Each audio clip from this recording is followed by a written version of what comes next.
Hello everyone, welcome back our channel Machilipatnam అమ్మాయి. నేను ఈరోజు పాస్తా అనేది ప్రిపేర్ చేస్తున్నాను.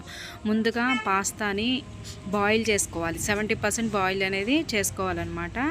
సో హాట్ వాటర్లో పాస్తా అనేది వేసి మనం బాయిల్ చేసేసుకోవాలి.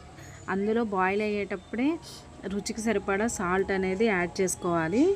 సో పాస్తా ఇప్పుడు 70% మనకి బాయిల్ అయిపోయింది కదా, దీన్ని సపరేట్ చేసేసుకుందాం. వాటర్ సపరేట్, పాస్తా సపరేట్ చేసేసుకుందాము.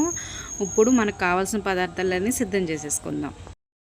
ఒక పెద్ద ఆనియన్ని సన్నగా తరిగి పక్కన పెట్టుకుందాం. అలాగే 2 పచ్చిమిర్చిని కూడా సన్నగా తరుక్కుని, ఒక టమాటా, ఇవి 3 కూడా సన్నగా మీడియం సైజులో కట్ చేసుకుని పక్కన పెట్టేసుకుని, ఇందులోకి soya sauce, chilli sauce, vinegar, tomato sauce, అలాగే మసాలా, పాస్తా మసాలా అండ్ చాట్ మసాలా అన్నీ కూడా సిద్ధం చేసేసుకుని, ఇప్పుడు గ్యాస్ వెలిగించి ముందుగా ఒక గుంట గరిటంత ఆయిల్ అనేది యాడ్ చేసుకోవాలి.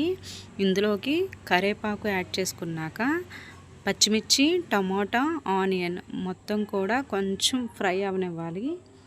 చూసారు కదా, ఇందులో ఇప్పుడు కొంచెం ఫ్రై అయ్యాక నేను వెల్లుల్లి, అల్లం సన్నగా తరిగానండి. సో దాన్ని అనేది యాడ్ చేసుకున్నాను. ఆల్రెడీ మనం సాల్ట్ అనేది వేసాం కదా, ఇందులోకి ఆనియన్కి సరిపడా సాల్ట్ మాత్రమే వేసుకోవాలి. పాస్తాలో ఆల్రెడీ వేసుకున్నాం, మనం సరిపోతే లాస్ట్లో యాడ్ చేసుకుందాం. అలాగే టమాటాలు కూడా వేసాక ఇందులోకి మనం రెడీ చేసుకున్న సాస్లన్నీ ఒక్కొక్కటిగా వరుసగా వేసేసుకోవడం అండి. 1 టేబుల్ స్పూన్ చొప్పున వేస్తే చాలన్నమాట. ఇప్పుడు అన్నీ కూడా ఫ్రై అవ్వనివ్వాలన్నమాట, ఆయిల్ పైకి తేలేంత వరకు. మీలో ఎంతమందికి పాస్తా ఇష్టమో నాకు తప్పకుండా కామెంట్ చేయండి. పాస్తా అప్పుడప్పుడు తింటే ఓకే, కానీ ఎవ్రీడే తింటాం అంత మంచిది కాదండి. ఎందుకంటే పాస్తా ఎక్కువ నాకు తెలిసి మైదాతోనే తయారవుద్ది, అందుకే అనమాట.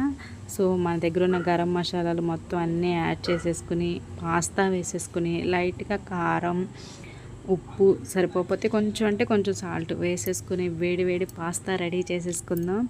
ఎమ్మిగా పాస్తా అనేది రెడీ అయిపోతుంది. చూసారు కదా ఎంత సింపుల్గా పాస్తా అనేది రెడీ అయిపోతుందో.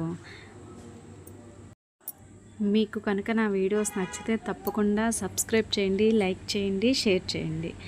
ఇక ఏ వీడియో చేయాలో కూడా మీరు తప్పకుండా నాకు కామెంట్ చేయండి. పాస్తా ఇష్టపడేవాళ్ళు తప్పకుండా ఒక లైక్ చేసి వెళ్ళండి. Thanks for watching. Emmy pasta ready.